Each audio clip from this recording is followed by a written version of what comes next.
Nah, Assalamualaikum. salam.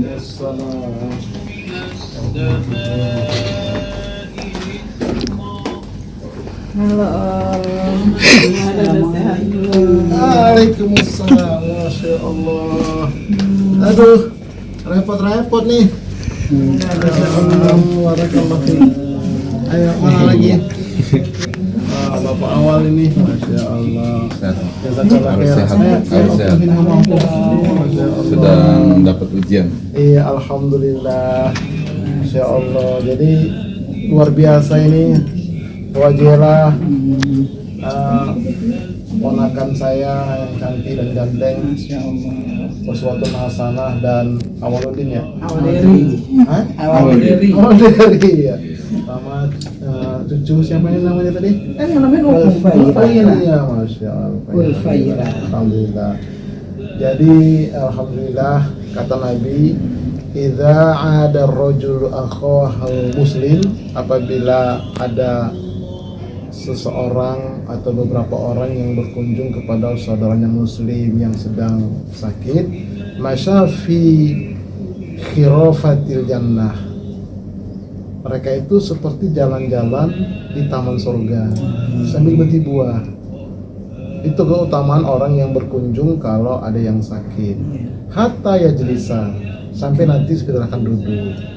Fa idza jalasa Gomarathul rahmah, apabila sudah duduk Allah turunkan banyak rahmat. Nah, fa in kana ghudwatan shalla alaihi sab'una alfa malakin hatta yamsiya. Kalau berkunjungnya dari pagi sampai tengah hari, maka malaikat 70 malaikat mendoakan kebaikan. Itu yang datang itu. Nah, kemudian wa in kana masaan, apabila berkunjungnya tengah hari sampai sore, shalla alaihi sab'una alfa malakin hatta yusbiha, maka malaikat 70.000 malaikat mendoakan sampai pagi.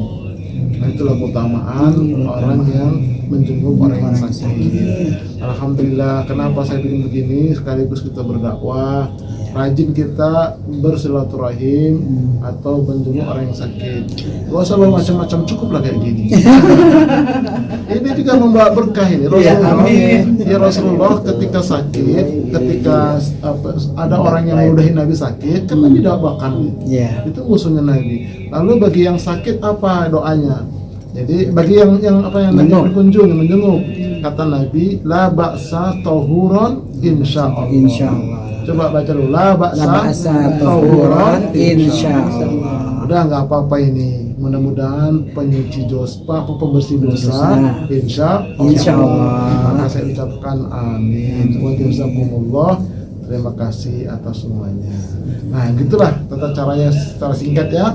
Nah, adapun cara ibadahnya, cara zikirnya ketika sakit, bagaimana tayamum, bagaimana sholat, itu akan kita lanjutkan nanti. Nah, itu saja ya. Nah, kira-kira demikian. Terima kasih. Assalamualaikum warahmatullahi wabarakatuh. Waalaikumsalam warahmatullahi wabarakatuh. Baru dulu dong, ngobrol dong. Salam.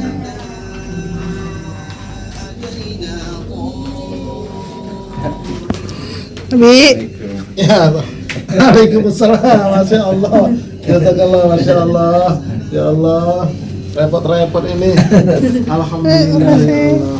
Masya Allah. Ya, jadi dari jam berapa dari rumah? Jam 11. Jam 11 ya? Orang deh. Anak-anak nggak ikut? Kagak. Iya. Kan beda jalur. Iya.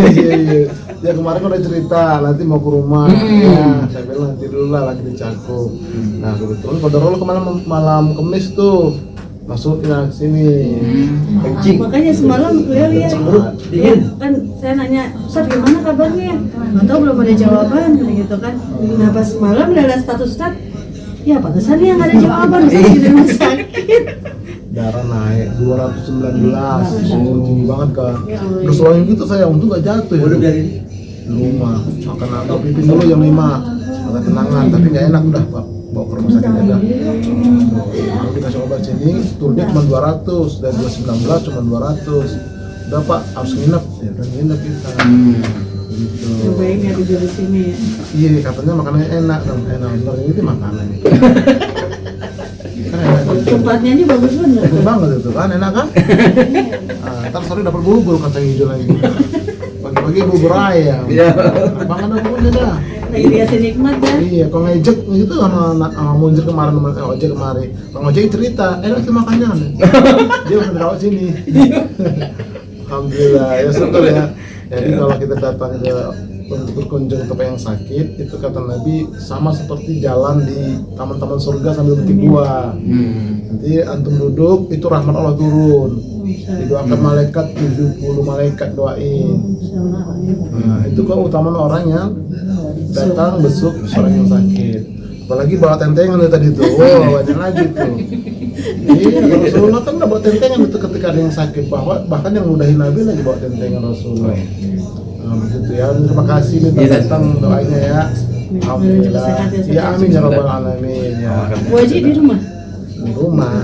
Sudah kita ada. Berarti dari Nih, syutingin dulu ini. Udah tinggal syuting gitu. Miring gini ya, udah. Kesini. Nah. Yang mana? Udah ini tinggal jalan aja. Ini udah tinggal jalan ini. Oke. Jalan di sini. Ya, terima kasih. Assalamualaikum warahmatullahi wabarakatuh. Waalaikumsalam warahmatullahi wabarakatuh. Terima kasih ini dari Pak Bubun. Ya Pak Bubun ya. Ini Pak Ramli dari Pak Hendra, ini luar biasa pejuang dakwah. Setelah datang menjenguk saya di sini, karena kan disebutkan dalam hadis kalau kita menjenguk saudara kita yang sakit itu seperti berjalan di taman-taman surga sambil metik-metik buah. Begitu berhenti di lokasi, Allah turunkan rahmat. Kalau datangnya habis zuhur ke asar, maka turun malaikat 70.000 malaikat turun mendoakan sampai pagi. Kalau datang tadi pagi sebelum zuhur, turun malaikat 70.000 malaikat mendoakan sampai sore. Begitulah luar biasanya. Ya, dalam Islam itu mengajarkan tentang keutamaan orang yang menjenguk yang sakit. Nah, lalu doanya apa? Doanya gampang. Yang paling gampang itu disebutkan dalam hadis, la ba'sa tahuron insyaallah. Udah, ini gak ada apa-apanya. Mudah-mudahan menjadi pembersih dosa. Insya Allah. Itu bacaannya kalau kita menjenguk orang yang sakit. Nah, lalu yang sakit mengatakan amin Allahumma amin. Nah, ya Allah. Amin. Lagi terima kasih nih Pak Bun ya. Apa yang mau disampaikan boleh silakan. Saya merasa kehilangan sekali Ustaz dengan baru jarangnya Pak Ustaz ke tempat saya. Subhanallah, merasa kehilangan benar-benar. Tapi jangan sungkan-sungkan Pak Ustaz, kalau memang ada di perjalanan mampirlah ke tempat saya ke Gunung Derita. Iya, masalahnya kan sekarang taklim kita kan ini Jangan. ya, diisi sama mentah ini Pak Ustaz Said Matolda. Oke. Dari Muhammadiyah. Memang setiap taklim itu kan kita berusaha memotivasi kawan-kawan kita kan untuk supaya bisa mendalami Islam itu sendiri. Kan sering saya katakan itu kan, kita belajar agama bukan sekedar baik tapi benar. Yang benar itu pasti baik, tapi yang baik belum tentu benar, kan gitu. Saya bilang, ya kenyataannya saya juga kaget gitu, Ustaz. Terakhir nggak ngisi lagi juga sebenarnya. Ya, saya udah di basa-basiin ke jemaah. Ya memang disitulah perbedaan kita, ya kan. Kemudian harus kita sikapi juga, betul. Ya, kita maklumi juga gitu ya kan. Yang penting dakwah itu jalan di sana lah. Iya. Saya bilang ke jemaah, para jemaah, Pak Ustadz minta maaf buat para jemaah semua, barangkali ada kata-kata yang memang tidak berkenan di hati para jemaah, mohon dimaafkan, dimaafkan katanya. Iya. Terus sekarang Pak Ustadz nggak bisa lagi ngisi di tempat kita karena Pak Ustadz itu jadi ketua yayasan para Munula di Bogor. Saya bilang, dipinta sama sama komunitasnya, saya gitu. Jadi gimana Pak? Pak Ustadz nggak bisa datang lagi? Ya insya Allah kapan-kapan bisa, saya bilang. Jadi ibu-ibu pun pada nangis.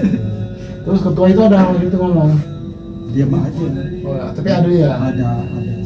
Tapi memang kalau dia kayak di gituan kan pengajian itu ada satu perdebatan sedikit. Mereka kan sudut berbeda, kan gitu. Saya suka memperhatikan jemaah-jemaah kita gitu. Oh, Ustaz nih ngomong begini, atau ngomong begini gitu. Cuman kalau Ustaz ada punya filter gitu ya untuk menahan argumen yang mereka sampaikan. Contohnya, ingat nggak tuh Panton? Nah, Pak Anton. Ya, itu Mas Anies Pusarban. Iya. Itu tahu referensi beda. Iya. Yang satu beda, satu meredam kan gitu. Ya kan? Ini masalah Habib kemarin ya. Iya. Terus yang kedua juga masalah mazhab kan gitu kan. Masuk. Ingat nggak? Iya. Itulah saya bilang. Kalau kita bermain mazhab, kan nggak boleh silakan, tapi bukan jangan jadikan dalil. Iya. Ya kan bilang gitu, kan nggak wajib kita bermain mazhab. Dari situ kadang-kadang kalau pemikir orang kan belum bisa menerima gitu ya. Jadi memang satu kurang baca referensi buku kan gitu. Luasa lah ya. Kalau yang ketiga masalah hadis. Jadi perdebatan. Ternyata dia tulen ya. Iya, subhanallah. Ya itulah duka-duka ya. Iya dakwah itu. Iya. Oh saya sih kalau siapapun nggak usah menyampaikan, saya pasti laporan sama istri saya. Ini udah berubah tadi juga mau berubah sakit apa? Darah tinggi lah, darah tinggi. Dapat tuh status sudah lagi ngapain tuh Ustaz? Ya.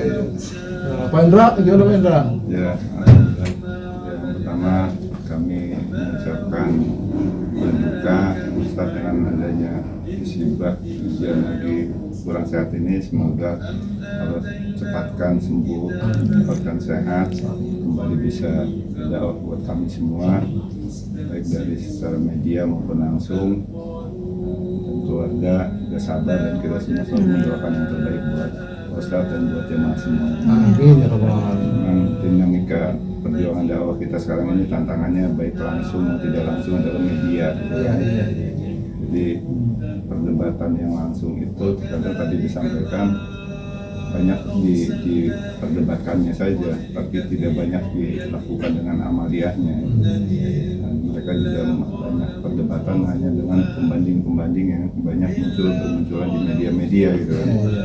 Jadi ngaji langsung itu sekarang kurang asik, kurang menarik, tapi bisa menonton langsung itu lebih menarik buat mereka. Tapi kepada ngaji atau kajian itu adalah talaki, berhadapan, offline gitu. Nah, selain Rasulullah juga para sahabat juga yang ngaji langsung gitu kan. Termasuk tokoh Muhammadiyah, Kiai Dahlan itu mengajarkan muridnya juga 3-4 bulan itu ya menanyakan apa yang sudah dilakukan, amaliyahnya sudah dijalankan belum gitu kan. Ada cuma segala pertanyaan, kok beda dengan ustadz ini, beda ini. Jadi yang diperdebatkan ada perbedaan ustadznya, tapi hidayah dan amaliyahnya belum banyak umat itu melakukannya, jemaah melakukannya, tapi hanya meributkan perdebatan beda ustadz dan beda ilmu aja. Itu Penyakitnya itu saja. Pada harapan kita adalah hanya walaupun hanya sekedar memindahkan sendal yang jatuh, itu adalah amaliyah yang harusnya kita lakukan, gitu, daripada memperdebatkan mengenai mazhab-mazhab, tapi kita tidak mengikuti salah satu mazhabnya gitu, itu lebih berat sebenarnya. Itu aja. Terima kasih, mohon maaf sebelumnya. Alhamdulillah, syukur ya semua ini ya, mudah-mudahan mencurahkan rahmat untuk kita semuanya. Amin ya rabbal alamin. Saja mungkin. Ternyata dakwah itu banyak tantangannya. Oh banyak sekali. Nggak selalu mulus. Jangan lagi di orang di dalam rumah aja makan. Keluarga ya. Kayak Rasulullah kan tantangannya banyak. Iya. Ajar biasa. Dalam sejarahnya Buya Hamka juga kan, tantangan. Benar. Sampai masuk penjara segala. Assalamualaikum Abi. Waalaikumsalam warahmatullahi wabarakatuh. Gimana keadaannya hari ini? Alhamdulillah sudah mendingan, sudah lumayan. Ya, namanya manusia pasti akan mengalami sakit. Kalau ada manusia yang nggak pernah sakit itu Fir'aun itu nggak pernah sakit dia 40 tahun, akhirnya dia sombong. Nah, dia mengaku sebagai Tuhan. Alhamdulillah. Jadi sakit ini sebetulnya bagi orang beriman itu adalah anugerah. Kenapa dikatakan anugerah? Karena ya pertama itu dapat penggugur dosa-dosa ringan, dosa-dosa kecil. Nah, tapi ingat, semua yang sakit dan semua kesembuhan itu datangnya dari Allah.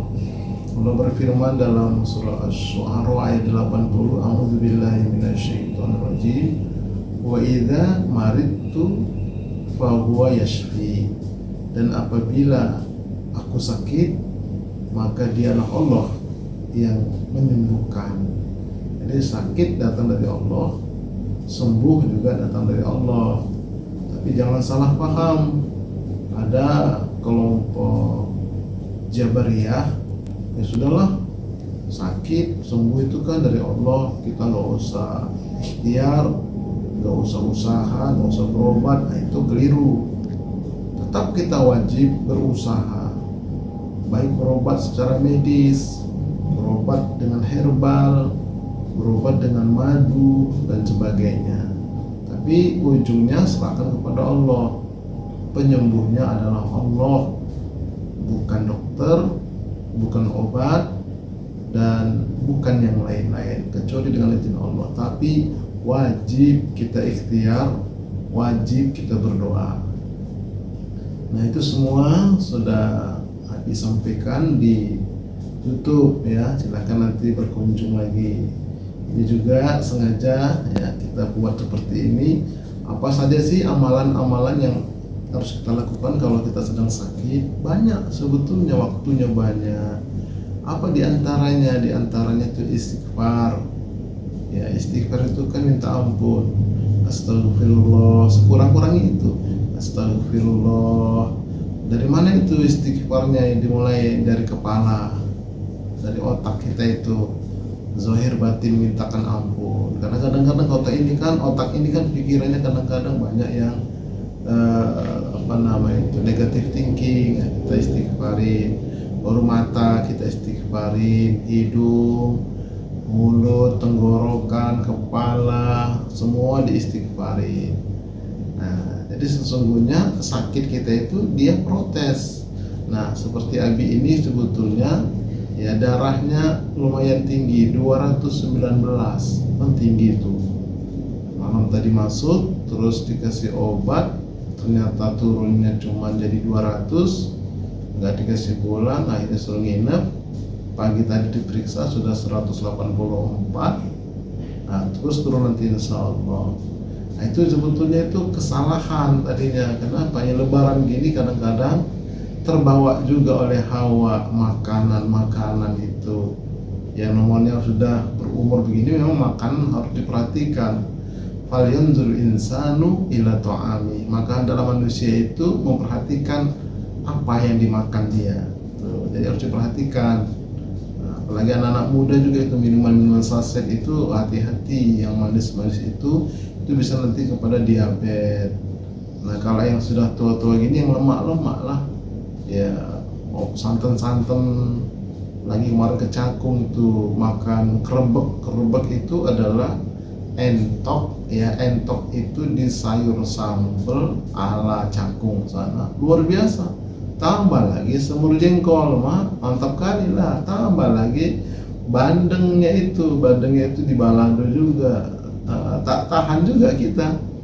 Akhirnya itulah dia dapatlah teguran. Jadi badan itu protes. Antum sih kata badan itu main sembarangan aja, tapi alhamdulillah dengan begitu kita bisa lebih sadar lagi. Nah, kemudian setelah istighfar, semua diistighfarin sampai kepada batin. Jadi hawa kita itu kita istighfarin ya, karena hawa itu kan ada 7 tingkat.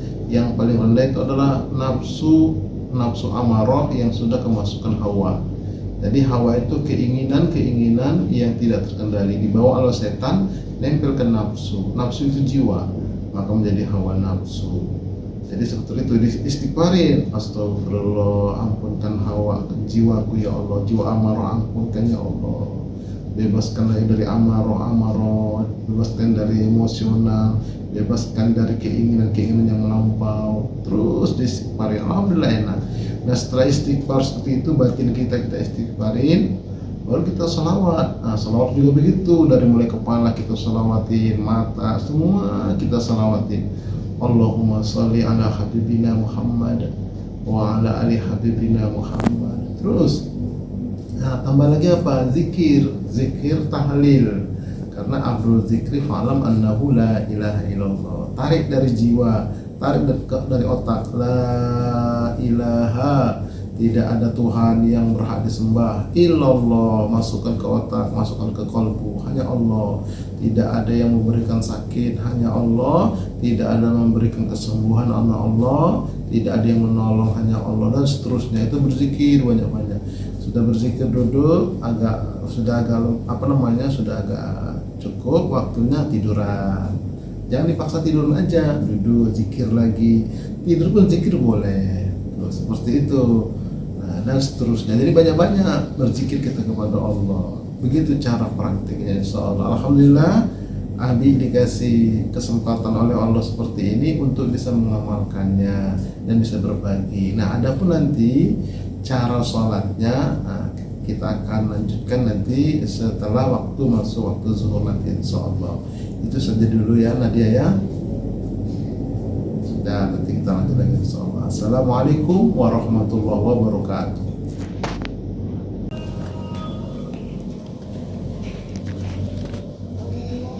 Bi, udah asar. Alhamdulillahilladzi ahyana wa amatana wa ilaihi nusur. Udah masuk asar. Alhamdulillah. Nah, assalamualaikum warahmatullahi wabarakatuh. Sakit ini adalah nikmat di satu sisi sebetulnya, karena menghapuskan dosa-dosa kita dan juga nanti meregenerasi dari tubuh kita. Mudah-mudahan kita tabah, ikhlas, sabar dalam menghadapi dan menjalani sakit. Nah, bagi orang sakit tetap ada kewajiban, yaitu menegakkan sholat. Baik, sebelum sholat syaratnya itu harus bersuci. Nah, bersuci itu diantaranya dengan berwudu. Tapi kalau seperti ini, tangan saya ini kan terhalang ya untuk berwudu, maka sebagai solusinya ganti sebagai tayamum. Nah, bagaimana tayamum bagi orang yang sakit? Media tayamum itu kan permukaan bumi yang bersih, atau ada batu padas taruh di pojokan berdebu, itu juga dijadikan media, atau tanah gali sumur yang merah itu bikin bundar-bundar, dijemur kering, masukkan ke toples, nanti dihancurkan, dibelah, disapu tangan bisa.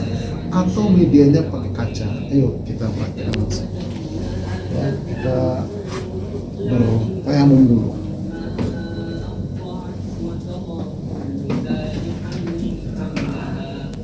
Ini air infusnya kita angkat, kita letakkan di sini.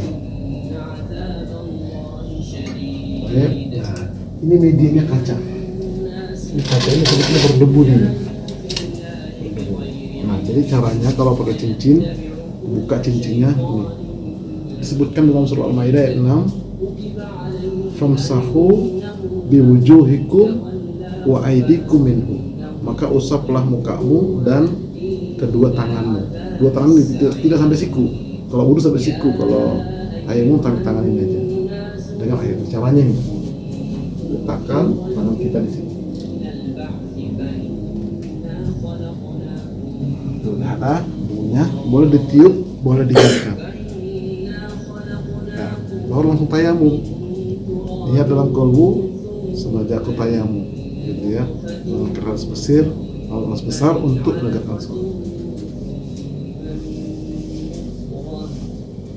Nah, baru langsung dua perbuatan dia, satu teprokan, tangan ini tangan kanan duluan dia usap. Nah, bagian yang itu dilewatkan aja gitu. Nah, tinggal satu lagi ini untuk tangan ini.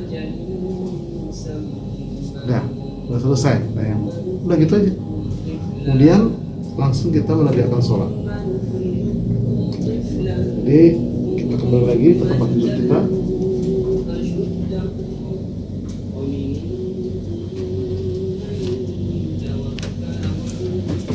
Sholat bagi yang sakit disebutkan dalam hadis washolli qa'iman fa illam tastati fa qa'idan fa illam tastati fa ala jambin. Maka kerjakanlah sholat kalau kamu sanggup sehat dengan berdiri, kalau tidak sanggup dengan duduk atau berbaring. Nah, kita mulai dari berbaring. Berbaring bagi yang betul-betul sakit, tidak bisa bergerak. Jaringnya terlentang seperti ini. Kalau bisa angkat tangannya. Kalau tidak bisa cukup pakai isyarat. Ini yang paling parah udah, asalkan masih ada ingatan, tetap aja sholat. Kemudian kalau bisa berbaring ke arah kanan begini. Nah, begini dia, angkat tangan, itu biasa. Kalau tidak bisa, ya pakai isyarat saja dengan matanya diingat sedang rakaat berapa. Nah, kemudian kalau dia mampu duduk. Bagi orang yang sakitnya parah, tidak bisa menghadap kiblat, kemana sih dia menghadap? Duduk begini boleh, dan duduknya bagaimana juga boleh. Tapi kalau dia mampu duduk menghadap kiblat, maka dia duduk menghadap kiblat. Sama kiblat, duduknya duduk murabi. Duduk murabi itu duduk bersila. Karena di dalam sholat itu ada duduk tawarruk, tahiyat akhir, ada duduk iftirosh, tahiyat awal atau antara sujud, ada duduk iqoh untuk tahiyat awal dan doa antara sujud, ada duduk istirahat kalau dia mau naik rakaat 4. Nah, ini namanya duduk murabbiyah. Yep. Nah, jadi tetap ada kewajiban sholat. Ya. Duduk. Nah, kalau saya masih bisa duduk, tapi berdiri karena terkait dengan infus ini tidak bisa bergerak sembarangan, cukup dengan duduk. Nah, nanti duduk angkat tangan seperti biasa, begitu, rukuk seperti biasa, nanti sujud lebih rendah lagi. Nah, begitu terus sampai at-tahiyat.